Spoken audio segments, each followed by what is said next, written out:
हाँ जी guys, welcome back मेरे काल की सपोर्टर्स गाइस, डार्लिंग फैंस। मैं क्या बोलूँ आप लोग को, बट मेरे हिसाब से बोलना बहुत इंपॉर्टेंट है। आप लोगों का जो क्रेज़ है, आप लोगों का जो पागलपन होता है ना, ये सीखने लायक है, ये कहीं ना कहीं बताने लायक है, एग्जाम्पल देने लायक है बाकी के जो स्टार्स होते हैं उनके फैंस को। गाइस ये है रियलिटी। एक के बाद एक प्रभास ने जिस तरह से बड़ी बड़ी मूवीज का जो उसका सिचुएशन गया है बाहुबली के बाद, हम सभी ने कहीं ना कहीं विटनेस किया। बट उसके बावजूद प्रभास अन्ना के जो फैंस हैं यार, वो इतने नेक्स्ट लेवल है कि मतलब ये सोचने वाली बात है। प्रभास का जो फेलियर बॉक्स ऑफिस कलेक्शंस होते हैं वो बड़ी से बड़ी स्टार्स के लाइफ टाइम कलेक्शंस भी नहीं हो पाते, उनको कॉर्पोरेट का सहारा लेना पड़ता है। समझ में आ रहा है, इतना कुछ स्कैम करने के बावजूद लोग लोग शॉक में रहते हैं कि आखिर प्रभास की पॉपुलैरिटी, प्रभास का क्रेज इतना ज्यादा कैसे। एंड भाई फाइनली आप लोग जानते हैं प्रभास अन्ना की अगली बड़ी रिलीज भाई साहब काल्की।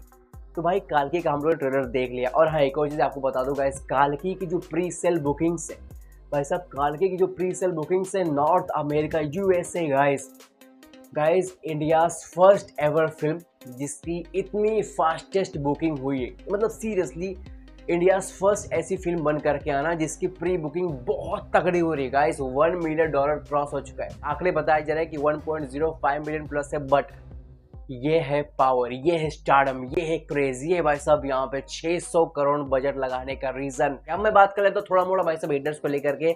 अभी आप लोग जानते हैं भाई शान शान प्रशाकर, ये पता नहीं, ये अजीब इंसान है। हम लोग कहीं ना कहीं समझ चुके हैं एक ऐसा इंसान है ना जो जानबूझ के कहीं ना कहीं नेगेटिव चीजें ढूंढ रहा है और कोशिश में लगा हुआ है कि भाई अब मैं कूल बन पाऊं, मैं यहाँ पे कुछ ऐसी बातें बता पाऊं जो लोग बातें नहीं कर पाते, मैं यहाँ पे नेगेटिव पॉइंट ढूंढ लूंगा, कहाँ पे डबिंग प्रॉपर नहीं हो रही, कहाँ पे दिशा पटानी ऐसा करिए वैसा करिए।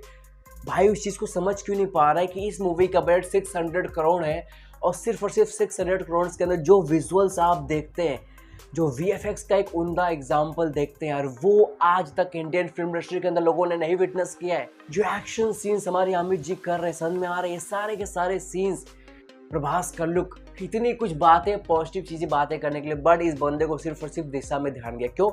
मे भी हो सकता है कुछ एक आध कमियां रह गई, बट उसके बावजूद किससे मालूम पड़ता है कि इंसान की भाई क्या उसके दिमाग में क्या घुसा हुआ है। और ये बोलता है कि लोग उसको कॉल करते हैं, काल्की के मेकर्स उसको कॉल करते हैं, उसको बोलते हैं कि हमारे लिए ऐसा कर दो, आपका इतने में डील डन कर देंगे, उसकी पीआर कॉल करिए।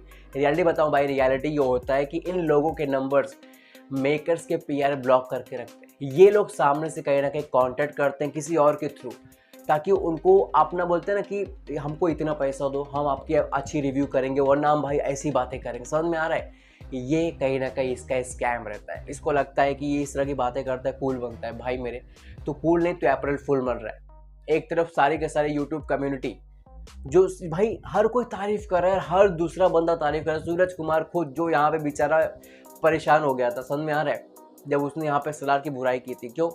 क्योंकि भाई साहब वो आप बोलते ना कि लोग बहकावे में आ जाते हैं। लोगों की जब ऐसा बोलते ना, एक ऐसी फ्रेंड सर्कल बन जाते हैं, लोग जब कमियां निकालने लगते हैं सब कमियां निकालते हैं। तो भाई वो भी इसमें फंसा हुआ था। अब कहीं ना कहीं उसको पता चल चुका है कि भाई अगर मैं यहाँ पर कमियां निकालने वाले जबरदस्ती के जोन में रहा तो भाई मेरी बैंड बजनी बनती है। और यहाँ पे अब असलियत तो बताना पड़ेगा। और भाई असलियत यही है कि अगर कोई अच्छी फिल्म आती है तो उसकी आपको तारीफ करनी चाहिए। ज़बरदस्ती फोर्सफुली लोगों के नज़र में आने के लिए, पीआर के नज़र में आने के लिए, उनसे कुछ ऐंठने के लिए। और एक और चीज़ भाई, आपको पता है कि नहीं पता है, लेकिन ये बंदा तो इंडिया में रहता भी नहीं। सर में ये बंदा इंडिया में है ही नहीं। तो सोचो यार, ऐसे ऐसे लोग हैं जो यहाँ पे अपने आप को कूल बताने के लिए इतना कुछ करते हैं। इनको कोई बताओ कि भाई यूएसए के अंदर, नॉर्थ अमेरिका के अंदर इतने प्री सेल्स ऑलरेडी हो चुके हैं, इंडिया के किसी फिल्म के साथ नहीं हुआ था। नहीं, ये उस चीज़ को एक्सेप्ट नहीं करेंगे। ये एक्सेप्ट किसको करेंगे? कॉर्पोरेट स्टार ने ये कर दिया वो कर दिया, उनको एक्सेप्ट कर लेंगे। इनको ये सब एक्सेप्टेबल नहीं है। This is the reality guys, this is the reality. और भाई आप लोग जानते हैं गाइस, फाइनली एक और धमाकेदार चीज आपके सामने आना भाई साहब। यहाँ पे धमाकेदार trailer guys, the second 2D and the 3D trailer of काल्की 2898 AD। और भाई साहब यहाँ बताया जाए कि 23 जून, यस गाइस 23 जून का फिलहाल इसमें टाइम निकल करके आ रहा है। यहाँ पे रिलीज किया गया काल्की का सेकेंड ट्रेलर। और एक और चीज भाई साहब, यहाँ पे chief guest, yes guys chief guest का यहाँ पे लिस्ट निकाला गया चुका है भाई साहब। चीफ गेस्ट के लिए यहाँ पे नाम रखा गया है रजनीकांत सर का। रजनीकांत सर इस ट्रेलर का ग्रैंड रिलीज इवेंट में as a chief guest invited रहेंगे और फैंस लोग को भी इनवाइट किया जाएगा। सो आई जस्ट होप कि कहीं ना कहीं आप लोग को मौका मिले। लोकेशन बता देता हूँ भाई साहब, लोकेशन यहाँ पे निकल करके आ रहा है आंध्र प्रदेश के अमरावती में ये चीज़ होने वाला है। अब 23 जून का वेट करो भाई, धमाका बहुत बड़ा होने वाला है और लकी विनर्स को मौका मिलेगा भाई साहब वहाँ पे जाने का।